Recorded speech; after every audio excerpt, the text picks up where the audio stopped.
Hello, welcome to All Today. We are back again. How is everyone this week? Doing great. How are you?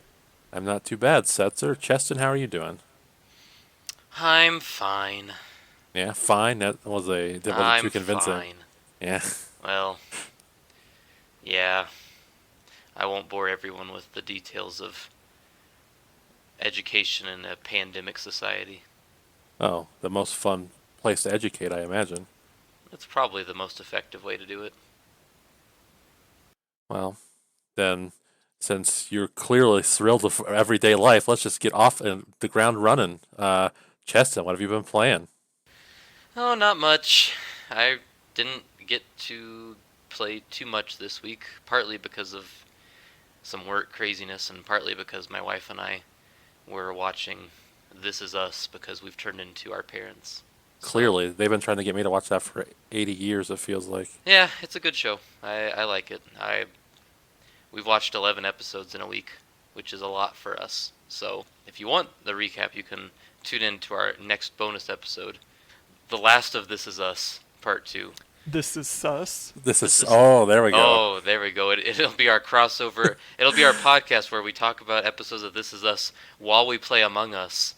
Anyways, that reference sucks. So I'm just gonna go for the only game I played this week that I couldn't play last week, which is a baseball game for Setzer. Okay. Woohoo! You know his favorite. Yeah, I downloaded the PlayStation Studios first party game, MLB the Show, on my Xbox Series S, and I was inundated by all of those splash screens for Sony Interactive Entertainment. It was weird. And the Yeah. loading screen is like the circle, triangle, square, X, but in hmm like baseball shapes. I look forward to seeing this in a few months when Deathloop comes to PS5 and has the Microsoft Game Studio splash screen. But until then, this is as good as we're gonna get. And yeah, so I played this game. I haven't played a baseball game since the last time I bought the show, which I think was 2017, the year after the Cubs won the World Series.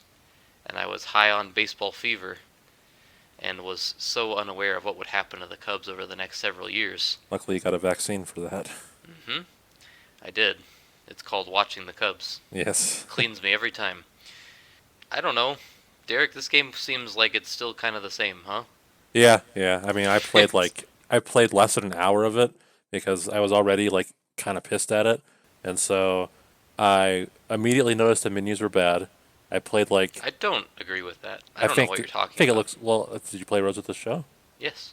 Oh well, then you have more tolerance for modern bullshit than I do. Because It's not great. I to wouldn't me, it say it's looked like super Fortnite. intuitive. No, it does not look like Fortnite. But yeah, I played for like 40 minutes, and the game crashed on me. I said, "Fuck this! I'm not playing it." It So crashed? yes, so I Huh. was like, "This is a sign. Uh, Stop it." So no. I don't know. I mean, it's a good game. It's well made. it's fine. I've had a few hitches here and there, but like I said, I think it's pretty much the same.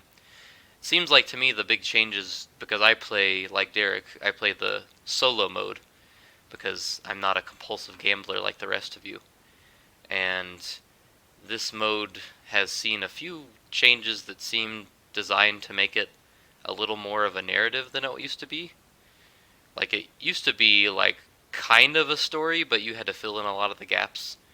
Every few games, your player, because you create one character and play as them, your player would have like a conversation with a coach, or maybe they get a phone call from their agent, or perhaps a call from like the press, and they have to comment on something. And then everything else was just your own story. Yeah, And now this game has added a lot of like MLB TV cut-ins, like podcasts. did not like those. I hate these.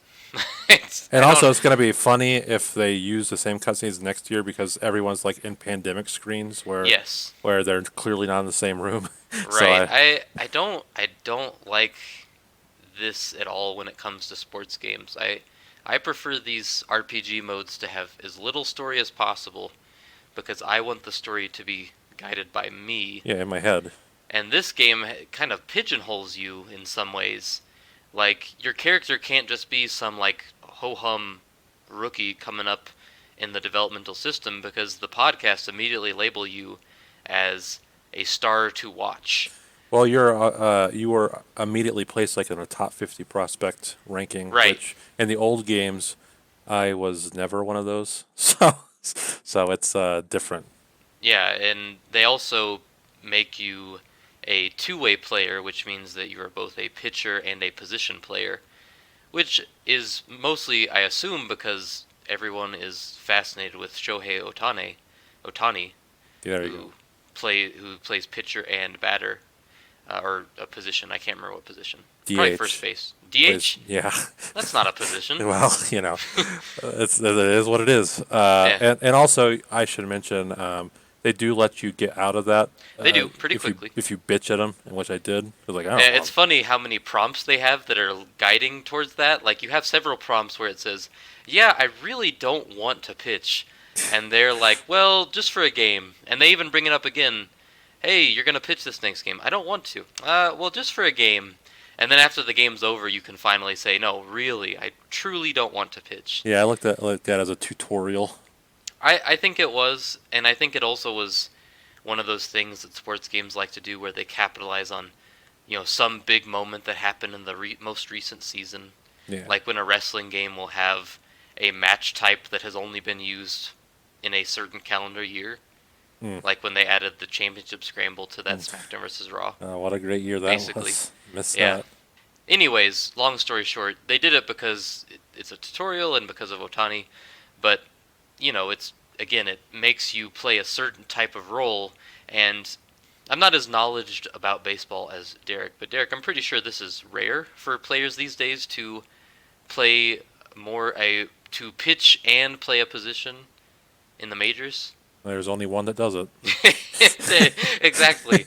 And I don't think in the minors it's very like they mentioned that it happens a lot in youth leagues, which Yes, I believe in high school because, it's very common. Yes, in high school, but when you get to the developmental leagues, they usually like, okay, well, you're going to be this because that's what you're good at, and we don't want to waste your time on this. It's very rare.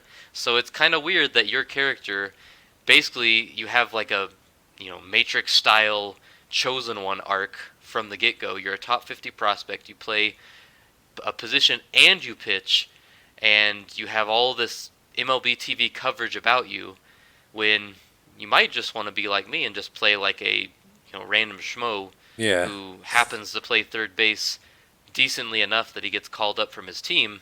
I want to be like some fat dude that drank too much, like got Right. on the major league roster somehow.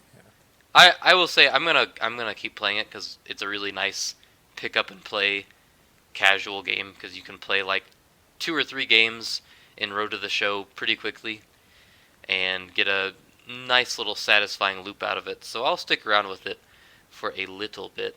But Yeah, we shall other see. than that, it's not necessarily, I think, an amazing game. It's just a game. It's a game. It's a baseball game, It's a of which yearly there are not sports many. game.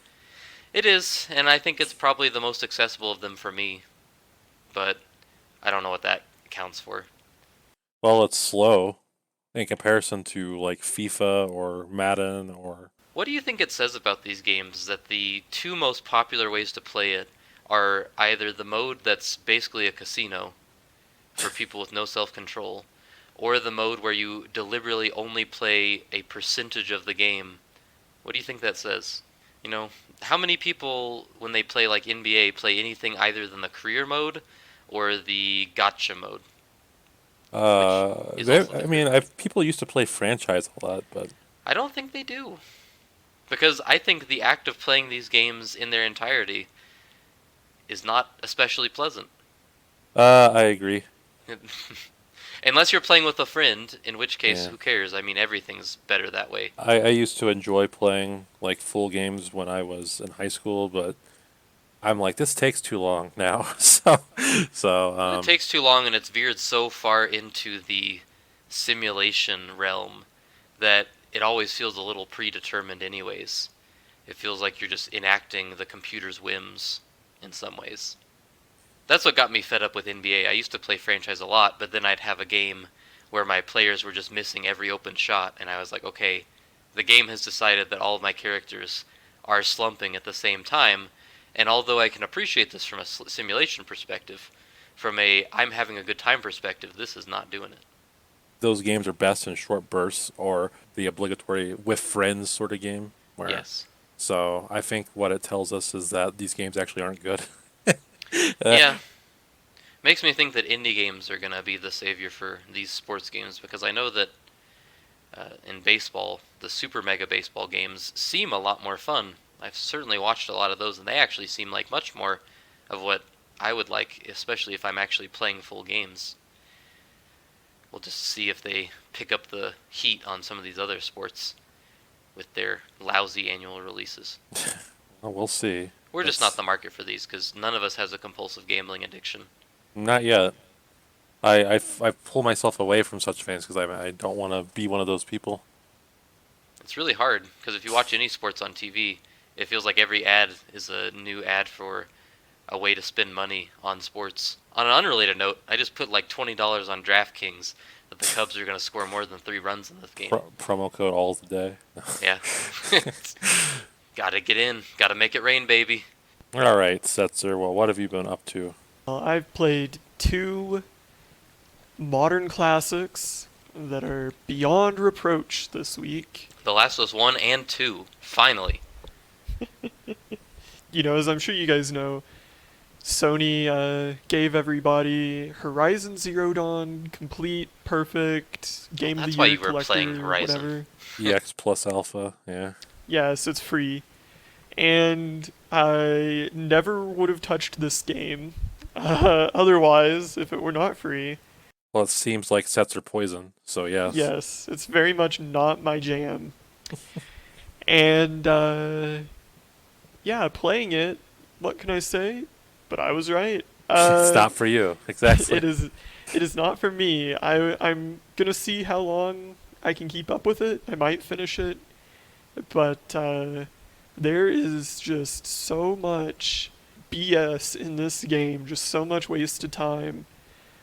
You know, I really like the setting they're going for, this kind of like post-apocalypse where, you know, primitive, seemingly even pre-literate human societies are kind of coexisting with this advanced technology that has kind of integrated itself with nature. You know, I think that's really cool.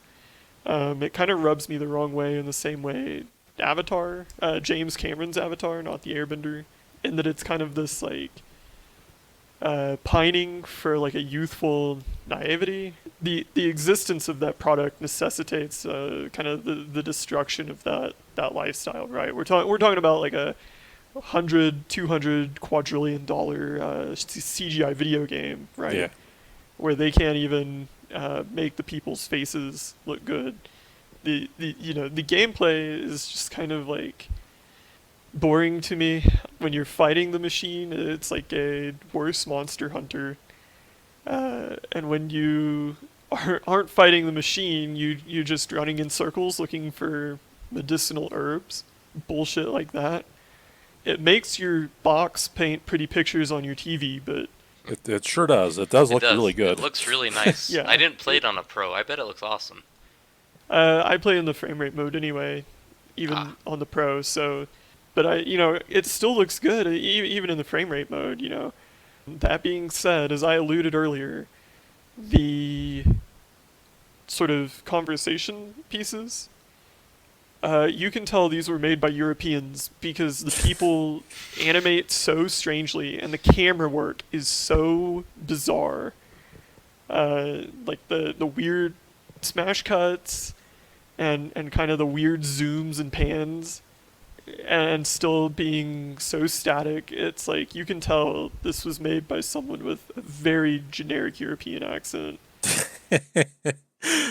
And the people, their animations, you know, are so weird to me. Like, there's this one that every single NPC in the game does, where they kind of, like, nod their head, bend their spine forward a little bit, and then bend their elbows at, like, 33.443 degrees, and kind of, like, shake their arms back and forth. To, Actually, like, I think I remember this. I remember. yeah, it's like to indicate that they're alive and not a mannequin or something, but it comes off as robotic.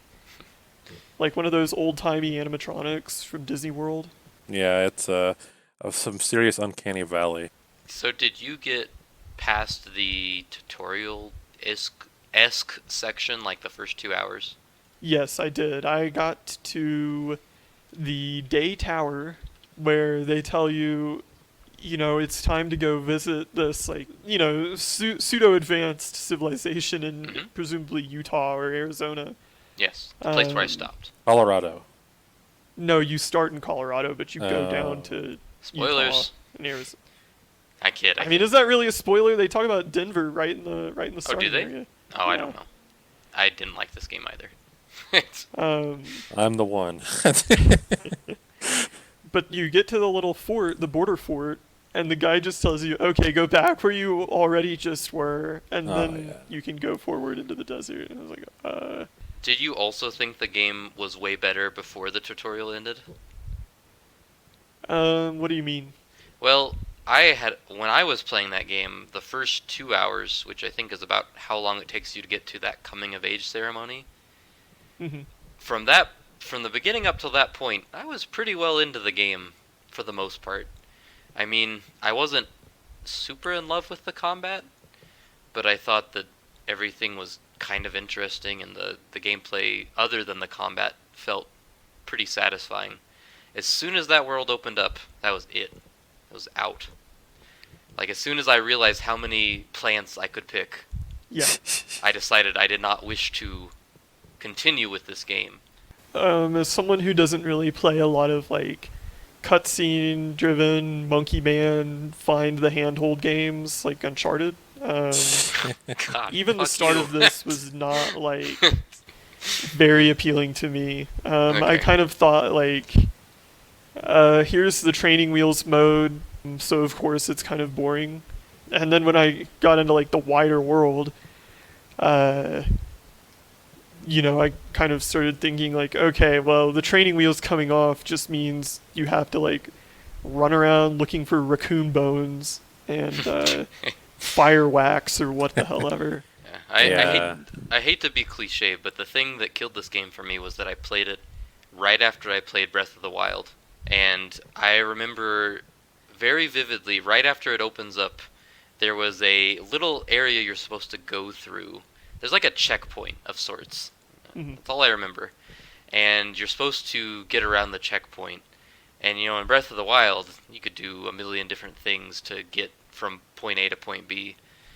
But Horizon, despite giving the appearance of a very open world, also had all these very little clear funneling points where it's like, okay, it's not really that open. Right now, you're going to have to engage with this NPC, and you're going to have to collect this garbage and do all this to get from point A to point B. And you have no option. You have to engage in our nonsense. Mhm. And I was not all about that. Breath of the Wild taught me that I didn't need to engage in that nonsense ever again. Having not played Breath of the Wild, take this with a grain of salt. But I think what appeals to me about Breath of the Wild, why I want to play it when I inevitably buy my wife a Switch, is you can do things like cutting down the trees or setting the grass on fire. Hmm. You can never do anything like that in Horizon. It's just a very pretty landscape painting. It's a porcelain world. Yeah, well, what it reminds me of is my great-grandpa in his basement, he had a model train village. Was So it it's like next a to his little- robot dinosaur? I wish, but it's like a little village with an electric model train that goes around it. Hmm. And, he put a lot of work into making like little lights inside the houses so the windows light up, and little motors for the people to, ice skate on the frozen lake, which was, a piece of glass, like a mirror.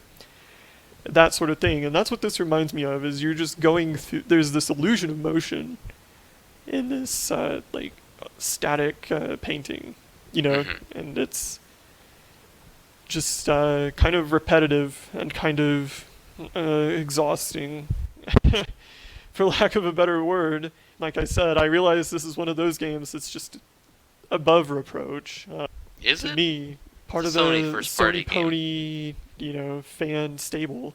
I always felt like Uh, among those games, this was the one that had the most reproach. I think this is probably the one that's most prototypical. This game is like 5 years old now, isn't it? Something like that, 4 or 5. Yeah. Not to defend it or anything, Go but ahead. I Go think ahead. know. We know you love it. You don't have to hide.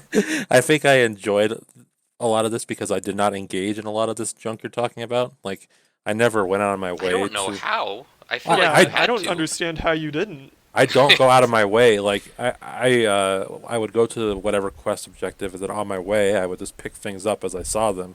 So you and- did engage in it. Well, I mean, like, I didn't go out of my way to do things. It was on my way to wherever I was going. Well, I understand, but I don't think it's out of your way when the game basically like there is one point early on where it's like you're gonna fight this robot panther, and if you're not an idiot, you're gonna build this trap. And by if you're not an idiot, Yeah. I mean we're gonna make you build this trap. And so That- you're like, gonna that's collect. the objective. Yeah, you're gonna collect like a brush. You're gonna collect like a rat tail. You're gonna collect some dental floss you found in a hole, and then you're gonna like electrify it, and then you're gonna trap this beast. Okay, I The way got we you. tell you to. But most quests aren't like that. I'm talking like for the rest of the game where you're just like going to solve this. I don't know, going on quests and stuff. I just generally picked up things on my way. So you're telling me they put their worst foot forward?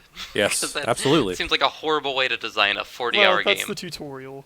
Yes, it is a tutorial. I'll give them a pass on that. The trip line is not in the tutorial. That's post-tutorial. The section you're talking about with I don't know the where it is, I hate it. sawtooth, that's still in the tutorial in Is my it? book. In my Oh. book, Yeah, the To me, sawtooth the is like the tutorial end of the ends tutorial. when you have the coming-of-age ceremony that goes off poorly, where your No, your I like would adoptive say- dad dies or whatever. If you couldn't Rosh, predict that, what's his name? His name is ridiculous. Rosh Pennon from No, what's his Jedi name? Academy. I don't No. remember. Rost. His name sucks.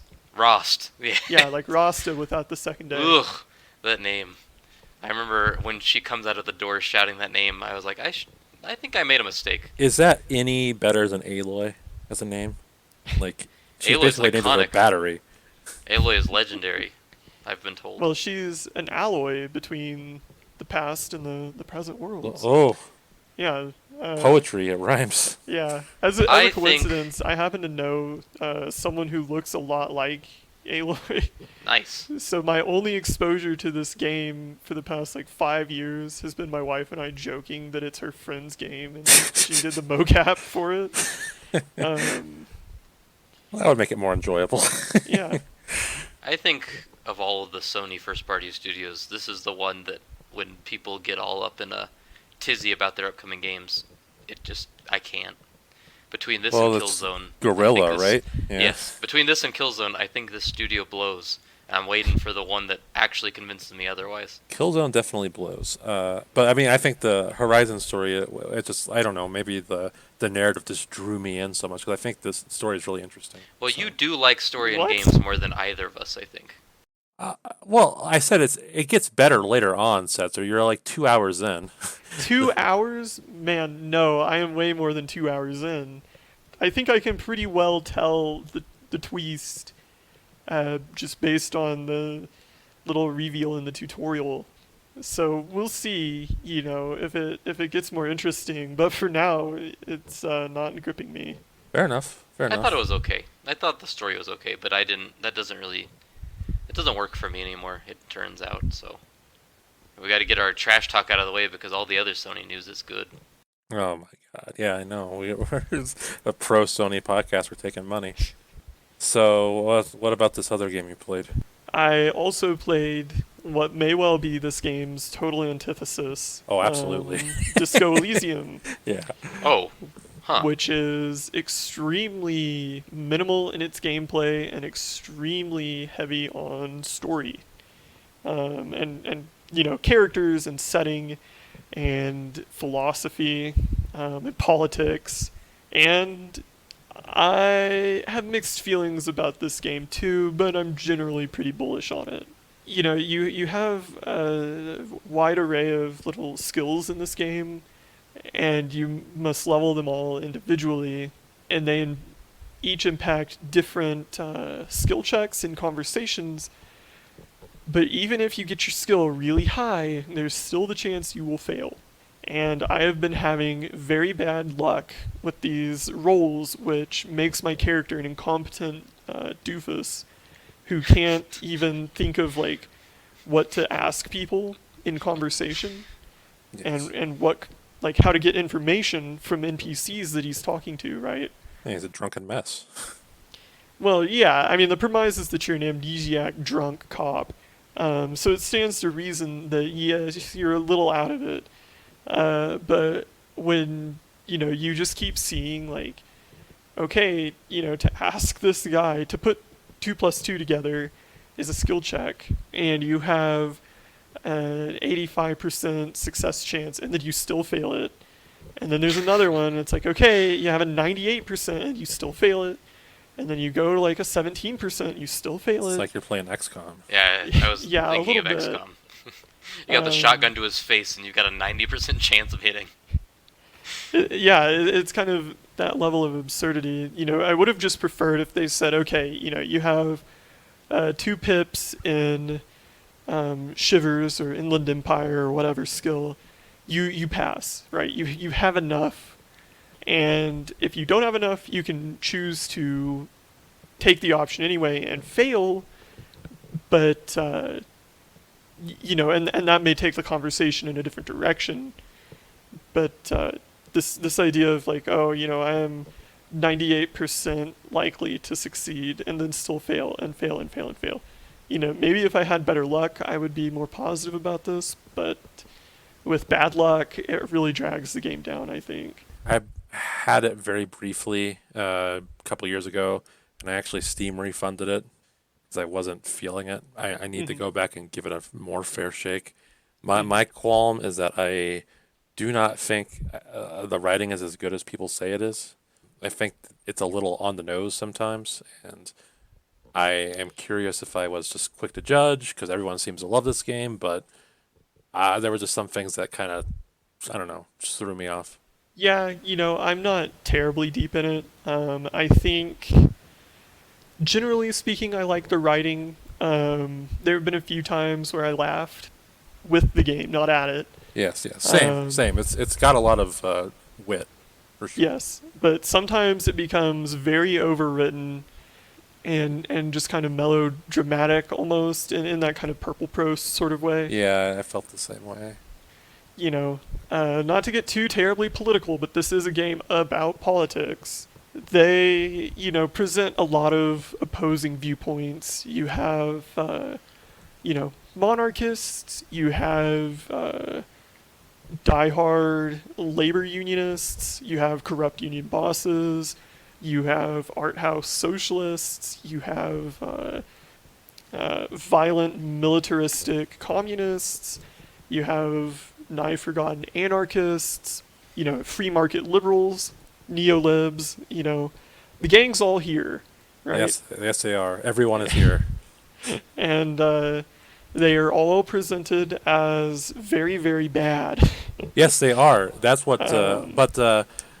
I feel like you could tell that it was made by Marxists.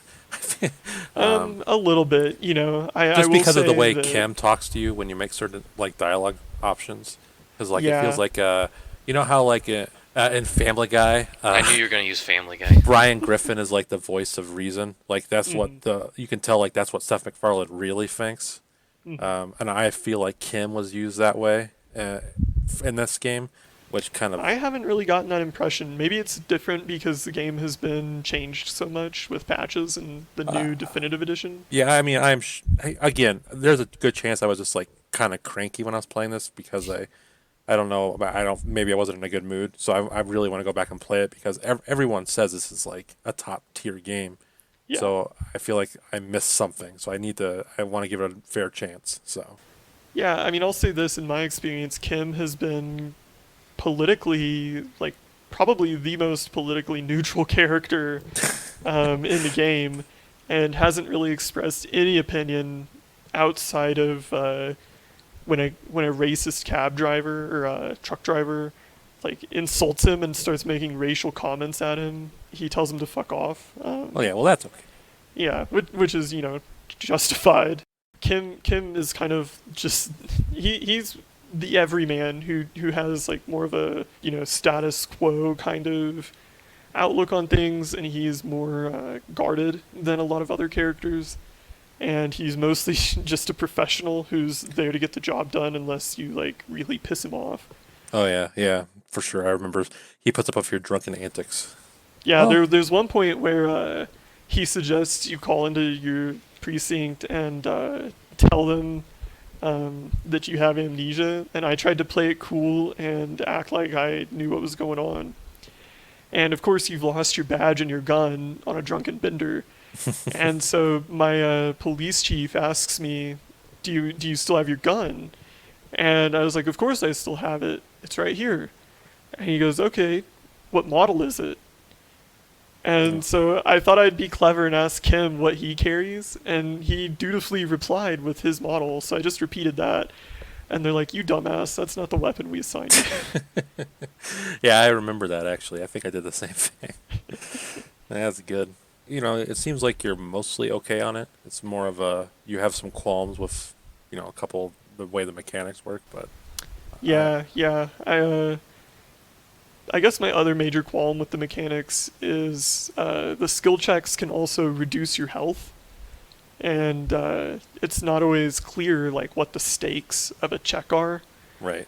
Sometimes it's vaguely worded. Sometimes an NPC will interact in an unexpected way. Sometimes the conversation option is vaguely worded. Sometimes the NPCs will react to it in a way that escalates things, or that you didn't intend, or your character didn't intend. And that's just like a real person, right? A real Right. conversation. Yeah. But at the same time, when you have 1 point of health, you can use healing items like as your health is ticking down so you don't get a game over. But it can be kind of annoying to not know, like, is this guy gonna, am I antagonizing this guy, right? Is he gonna flip out and punch me, right? Right. Stuff like that. So, I'm always, on edge whenever I have to talk to even an unassuming person, because I don't know if it's gonna reduce my morale or what. Right. Having a health system in this kind of game is strange, but I look forward to your continued adventures. I probably will get it myself at some point this year, just so we can compare notes. Let's do it. All right, so I guess it's my turn. So I had spent the first part of the week playing Final Fantasy XIV, which I don't have anything interesting to say about because when I picked it back up, I was in the middle of patch content, and this patch content involved going and talking to people and then doing a dungeon after 2 hours. So it's really boring stuff. But That's Stormblood. Yep, I was like, this. Why did I end here? This is making it hard for me to get back into it. But I got past the patch content. I made it to the beginning of Shadowbringers. I literally got the Stormblood patch notes in credits. I forgot to do it twice for the end of the patch content. So I'm ready to start that. But I dropped that for the time. I'll be back to it for Nier Replicant version 1.22 and then some other number. This is a remake of the game Nier for the PlayStation 3. No, it's not. Oh yeah, well we'll get into that later. But for the layperson, it is a remake of the PS3 game Nier Replicant. Now you're just lying. PS3/360. There is a second version of Nier called Nier Gestalt. It was Japanese only, and still remains to that day. This is a game that I feel needed to be remade in some way because, one, it's not backwards compatible on Xbox, so it's hard to play if you don't have it. And two, Nier got an explosion of popularity after Automata came out in 2017. People were very interested in that world, and so there's this game that is straight up flawed, and why not remake that?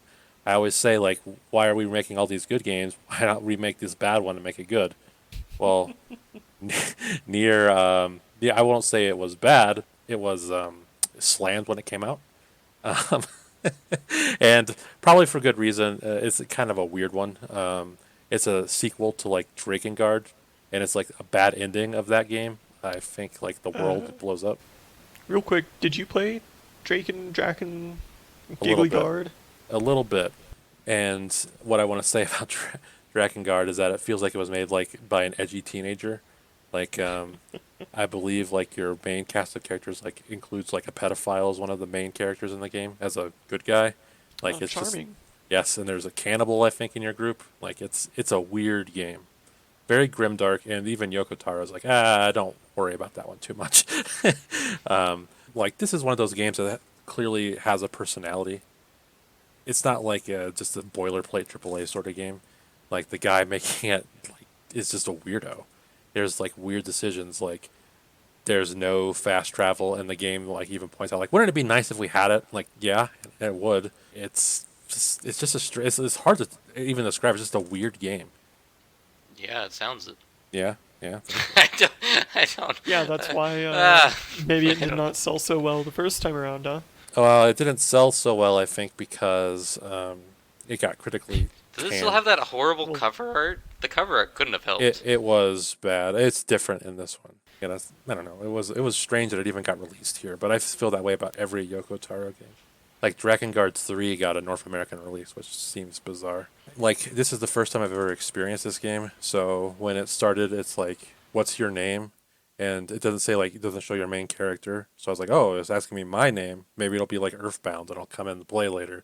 So I said, well, my name's Derek. And so then it named the main character Derek. So I'm like a 12-year-old who names the main character after him now. I was very annoyed by this. Because all the guides and stuff like mentioned, like, because I guess his name's Nier, his canon name. So, whatever. His name's Derek in my world.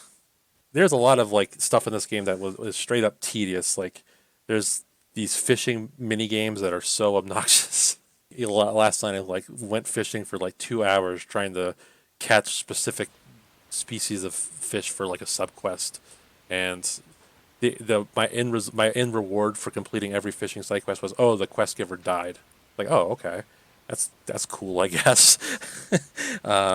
They go for dark twists a lot of the time. Like, half the time you are looking for someone and that person's just dead, or the whole town's been lying to this old woman. Like, her lover's been dead for 50 years, and the whole town's like been lying to her so she'd stay in the lighthouse. Like, it's just weird stuff left and right from this game. I mean, did you expect anything else? No, I didn't. This is kind of what I wanted. Because it's unique, you know? It's like when you play a Kojima game. Like, you can tell, like, all right, this is definitely... There's stuff in there that's him. That's what he does. Like, this dumb bullshit is what Yoko Taro does. Like, I remember when Automata came out,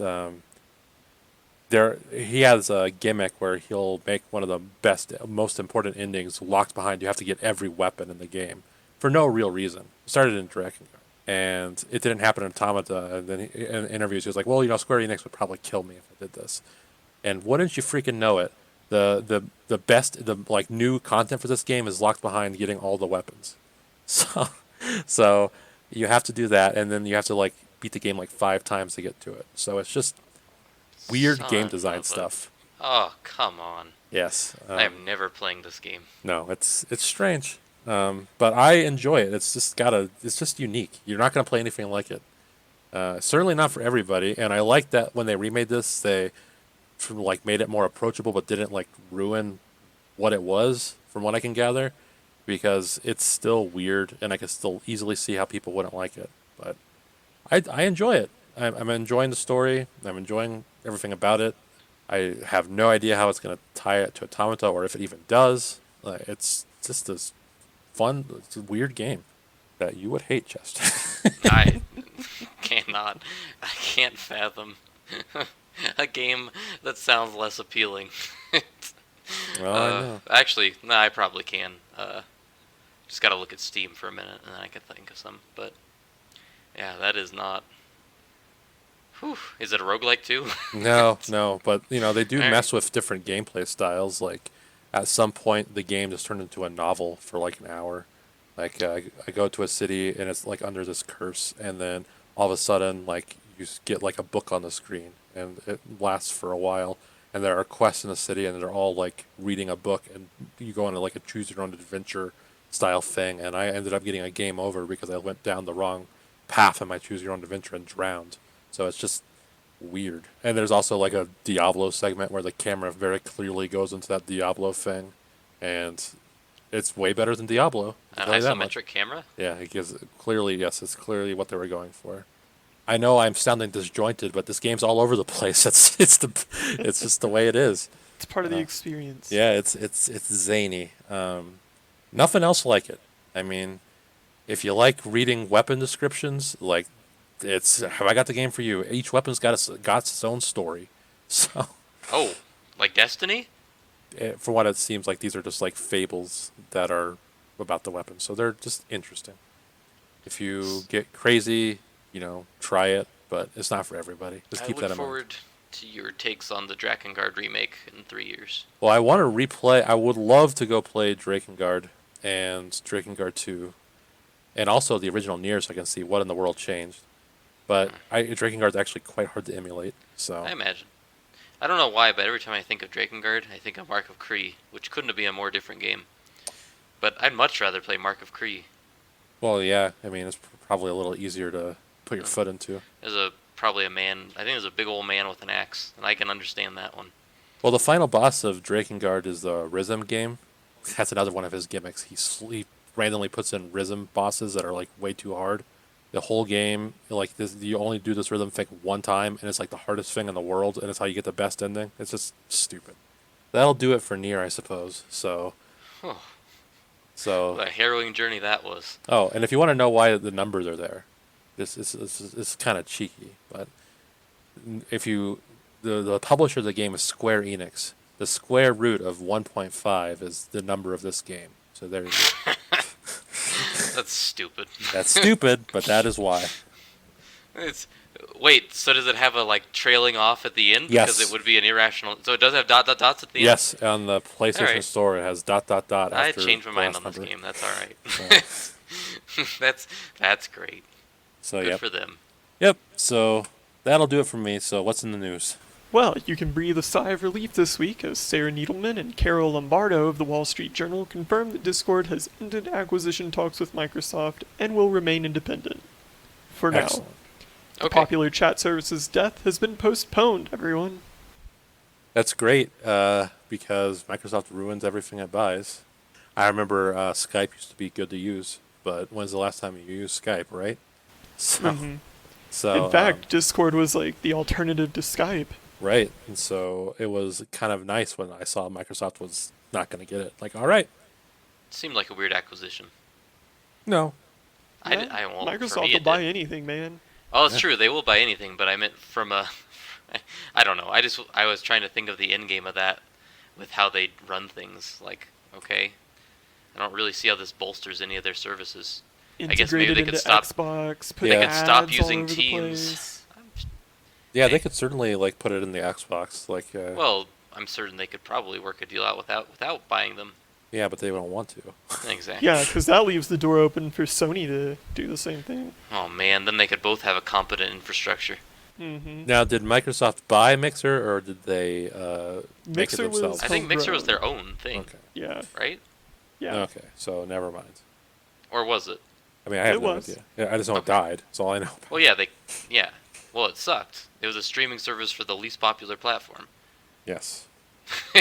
I mean, come on. But they sure paid Ninja a lot of money to play They paid Fortnite him a on lot it of money. that he got to keep. I don't brag enough about how when all the press outlets were giving them free publicity for that, I made the comment to you that people aren't going to follow this streamer to another network. They're going to stay on Twitch because That's what I where said they too, are already. Yeah.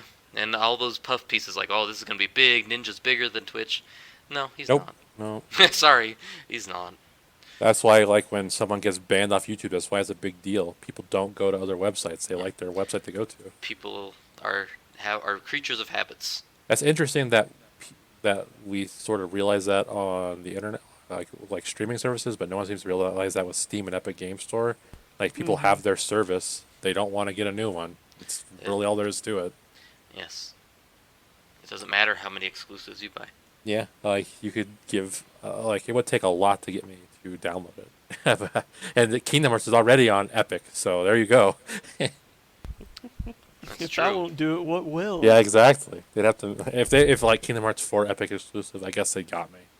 That's it. Metal Gear Solid 6 That's Epic. the line in the sand there. Yeah. Would getting to cosplay as Aloy in Fortnite do it for you?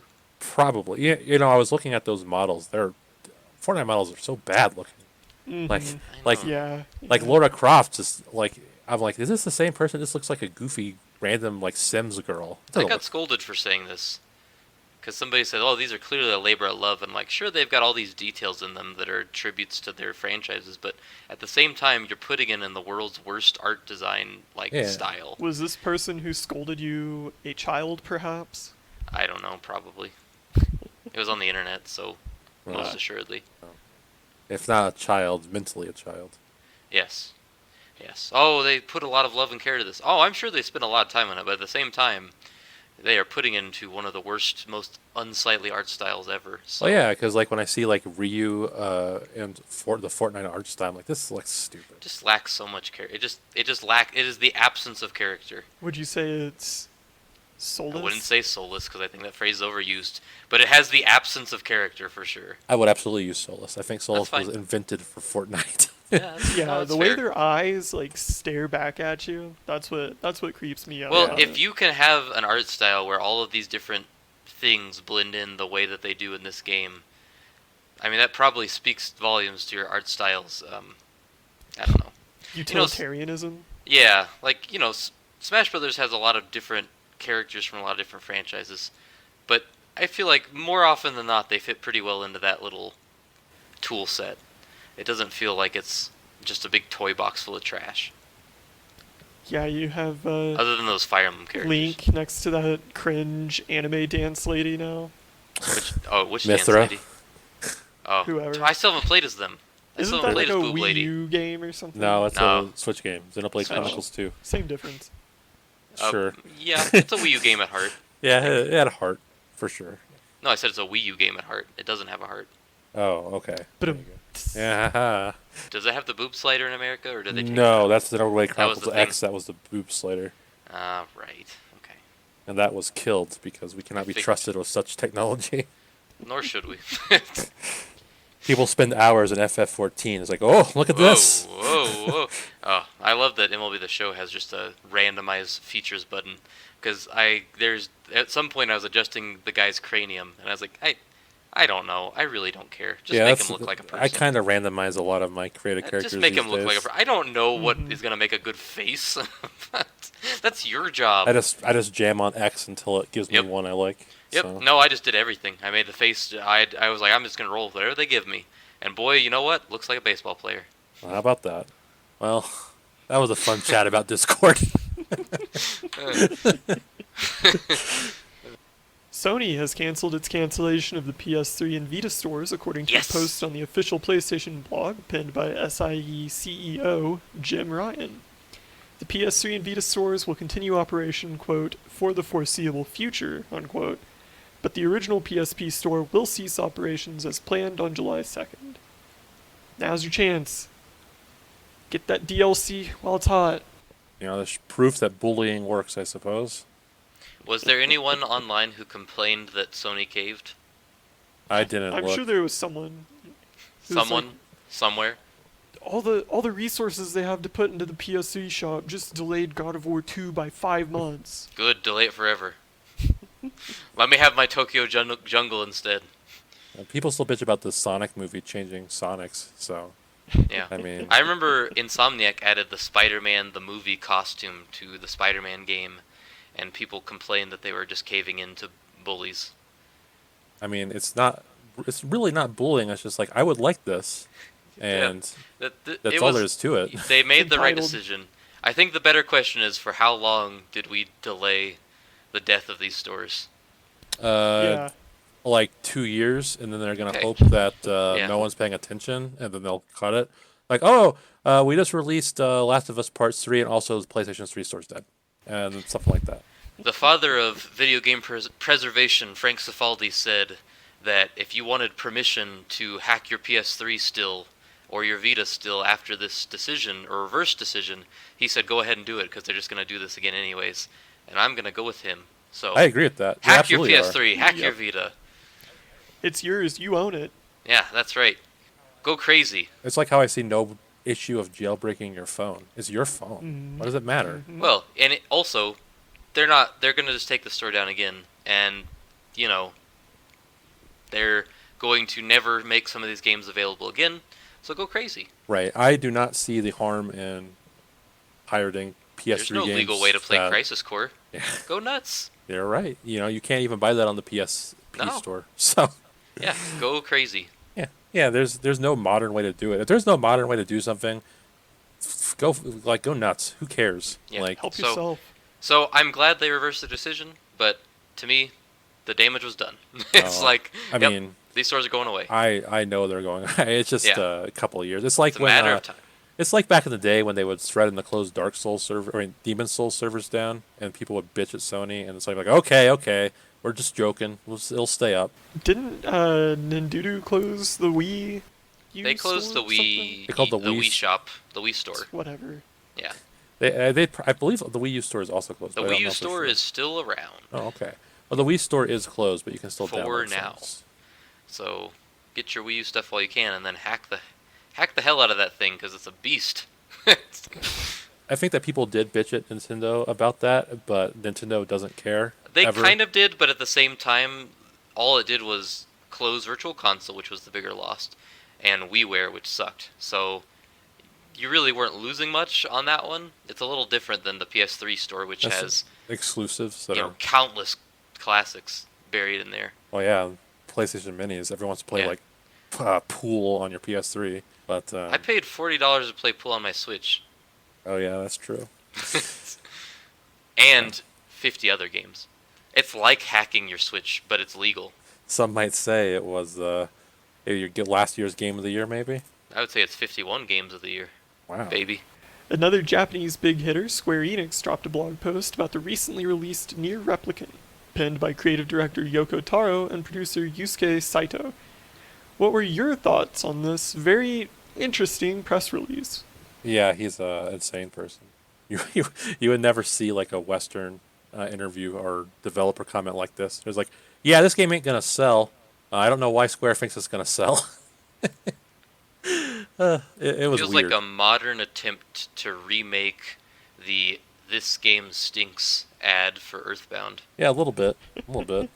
Because he's like, no one buys my games. The only game that of mine anyone bought was Automata. Before that, it just was nobody. I was like, well, I mean, you're right, but that one was a pretty big game. It's nice that they pay this guy to say whatever the hell he wants.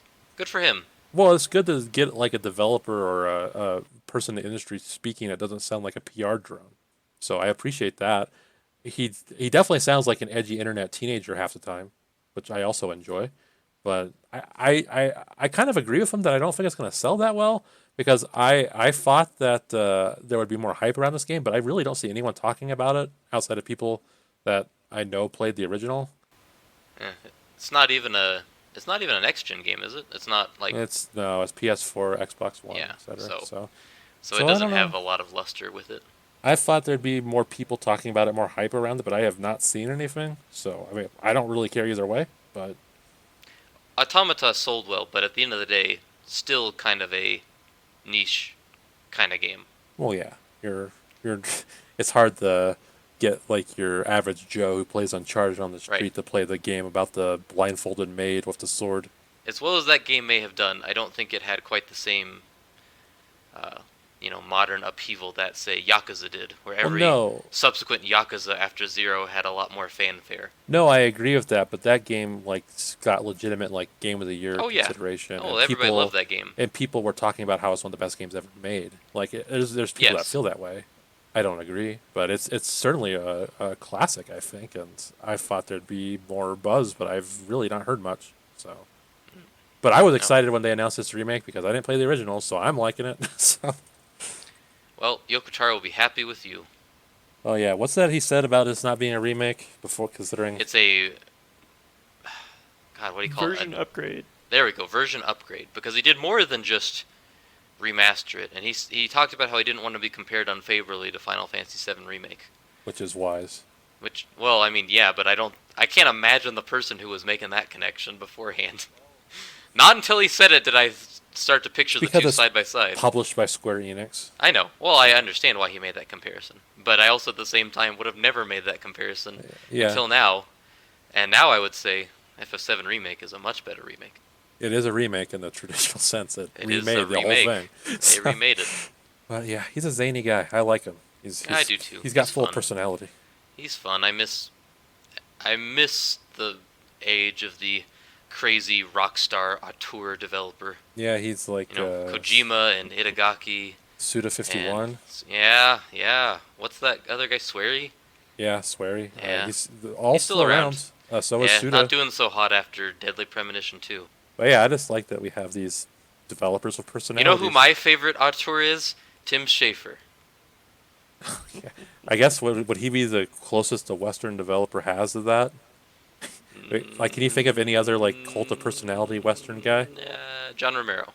Oh yes, but he doesn't make games anymore. He still does. He does. But he was the original. He made Empire. Todd. Oh yeah, you're right. Todd, absolutely. Yeah, so I don't we got consider him one. an auteur though. But he's a guy that people like. Oh, people know him. And Gabe Newell, but he's definitely different. I don't like either of those people. More news from across the Pacific as Spike Chunsoft, developers of the Danganronpa series, updated the terms of service for various games in the franchise to limit streaming of the game to the first chapter only. Derek, as our resident Dangan head, what are your thoughts on this move? This is dumb. These games, like Danganronpa V3, I think came out in 2017, maybe. These games aren't new. People that want to know the plot twists know them already. I don't get the point of this.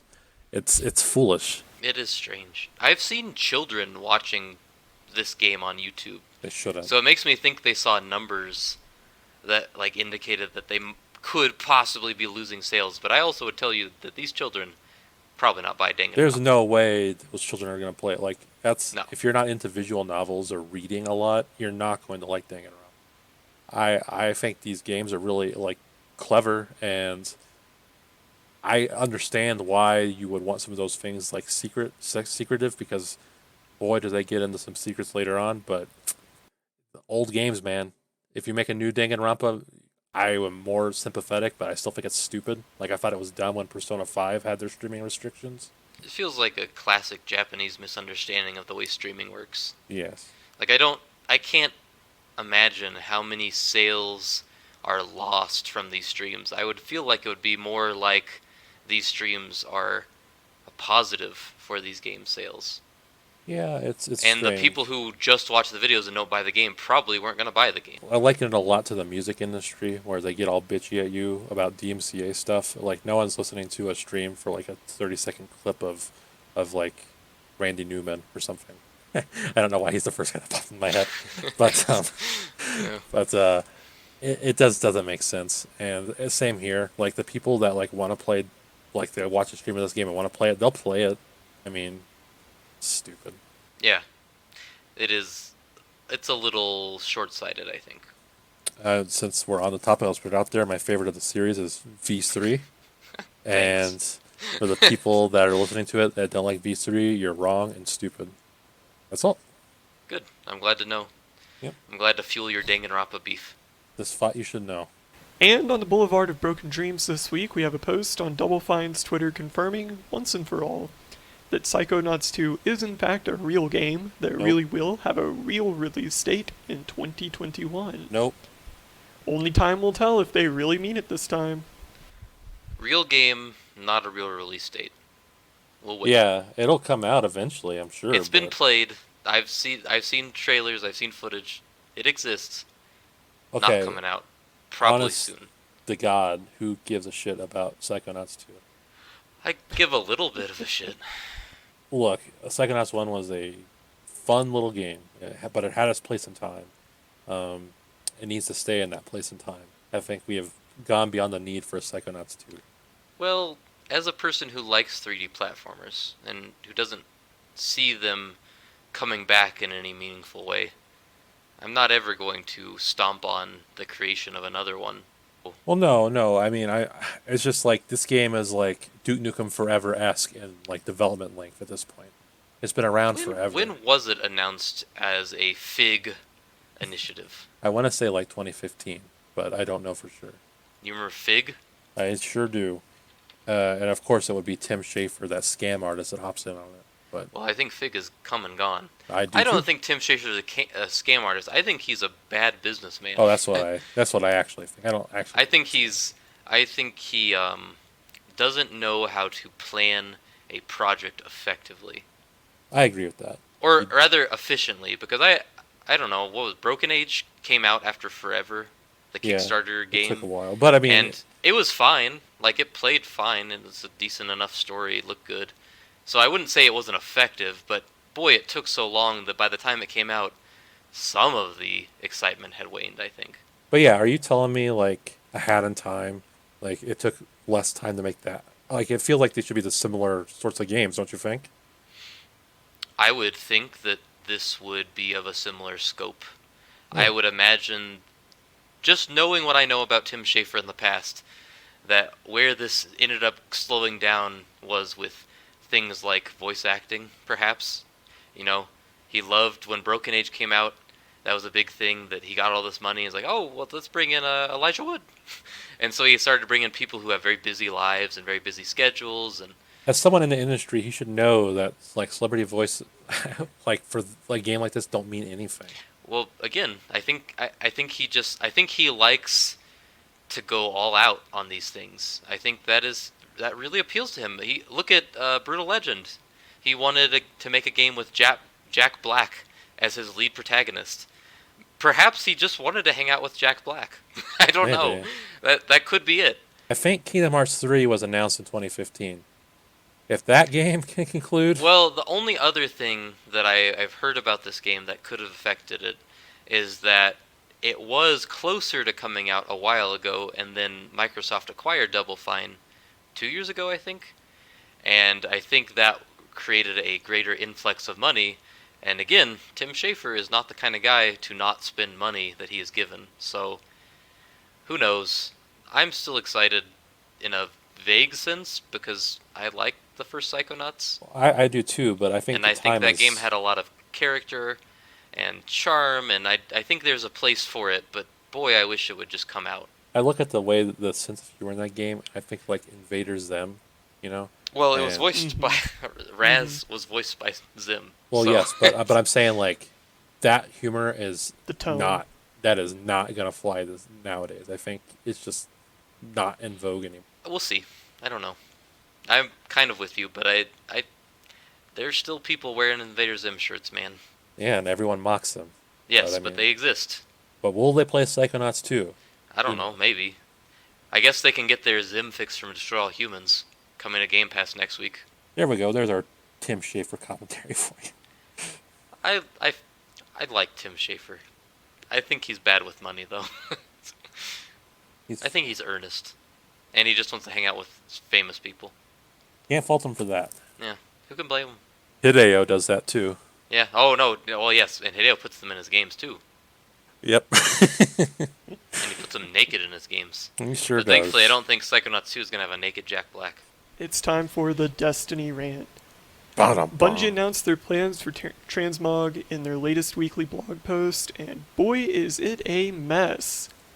3 different currencies, random drops, specific bounties, trips to the tower and back again, seasonal limits, a list of approved armor appearances, and of course, the option to lay down cold hard cash to circumvent all of that. What's next, I ask you? What is next? What else is going to be parceled out, and turned into an opportunity for money? I mean, what's left? There's a little bit of Shootman still left in there, where after 6 or 7 years, you're still shooting the same aliens. They're jumping around the same corners. The guns, most of them, they're more or less the same. They do like one update to your abilities every year. What's left? What's left in there, I ask you? The only thing you have to lose with Destiny is your chains, my man. It's time to put it down. It's time to let go. Can I ask a question that I think I've asked before, or at the very least danced around a bunch? You may. What is it about this game? Because I see so many people, more so than I ever saw with World of Warcraft, when they talk about this game, they talk about it as if it is an abusive relationship, where they're like, oh yeah, I'm still playing Destiny, but I hate it, I hate Bungie, they make all these terrible decisions. What is it that keeps people coming back? Because I just don't get it. I never hear much catharsis, like I never hear about this big weight paying off. Like, ever since the Taken King, that was the last time I ever heard a lot of positivity. I feel like ever since then it's just been constant negative down spiral, and a lot of people saying, "Oh, I hate this game that I play." Well, why do they play it? Well, I will add an addendum to that real quick. The game did have a positive spike again in 2018 with the Forsaken expansion. But other than that, yeah, it has been on a pretty steady downward spiral. I think what gets people is it's very aesthetically pretty. I really like the art design. That has also kind of degraded in Destiny 2. I think Destiny 1 was a better looking game in terms of aesthetic. The lore, the world, the setting, those are pretty interesting. But what keeps me coming back to Destiny over the past several years, off and on again, is my friends play it. So it's a good excuse to just hang out with your friends and shoot the shit. If you're like me and all your friends live like 7+ hours away from you, it's a good excuse to just log in, run the gauntlet of alien blood a few times, and just be shooting the shit about work or life or whatever. That being said, I think that is a bit of an anomalous relationship with Destiny, where I'm willing to put the game down for months or years at a time, right? I think what most people get drawn into is, like you said, is abusive relationship, is the grind for loot. I think that loot has become, maybe more insidious than the whole games as a service, the concept with which it's often wrapped. You see even single player now games, they have loot in them. Horizon does this, where it's, if you want this thing, it's a random drop, right? For this modification to get plus X%, plus Y%, plus Z%. And people do it. They get hooked on that. And they will sit there and they will do the same shit over and over again. They'll hate it. They'll hate themselves for wasting the time on it. But for whatever reason, the loot switch is flipped in their brain and they just gotta do it. It triggers something. Big number good. Big number good, completion good, getting what I want good. I think that a lot of people, at least, from my exposure to the Destiny community, a lot of people have this, like, it's like the Protestant work ethic idea where, you are putting in so much time for this specific gun or whatever item you want. And that means that you're a good person. You're skilled. You're good at the game. You're cool because you dropped 30+ hours to get one gun, right? Doing the same shit over and over. And if you don't do those things, you're a bad person. The uniqueness of the Destiny community, I think, is everyone's always afraid that Bungie will listen to someone with whom they disagree. So if you're not willing to, quote, put in the work to have fun in a video game, then you need to be, like, beaten to death and silenced because Bungie might see your tweet or what the hell ever, your TikTok, and listen to you and take out my loot grind. And I need this loot grind to take up the time so I don't think about the existential crises of my life. That sounds terrible. I'm glad I don't know anything about this community. The whole system to me that they added, I can't even parse, and I can't imagine having the time in my life to be able to understand this seemingly crazy process by which you must change your armor to look the way you want it to. Yeah.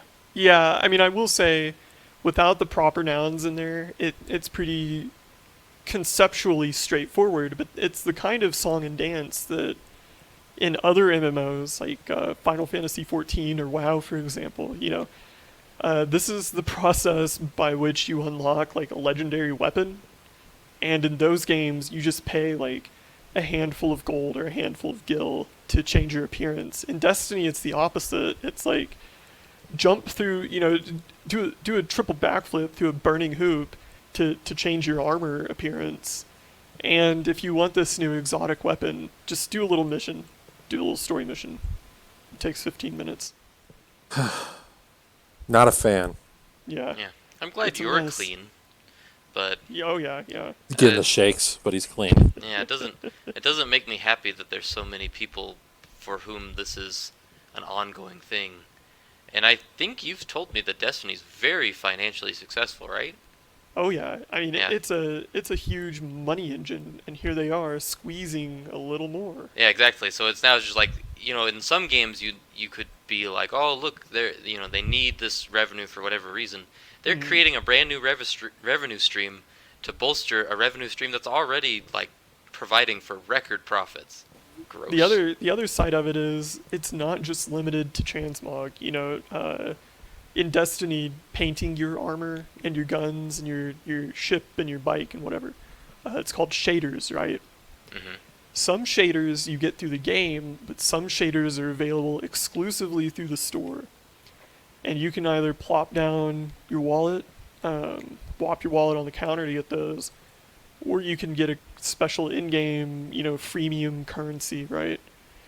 And in this blog post, after they go through like all this dumb bullshit required to change your appearance, right? They also say, we've increased the price of shaders by 750%. See ya. Bye. Smell you later. I hate this company. Yeah.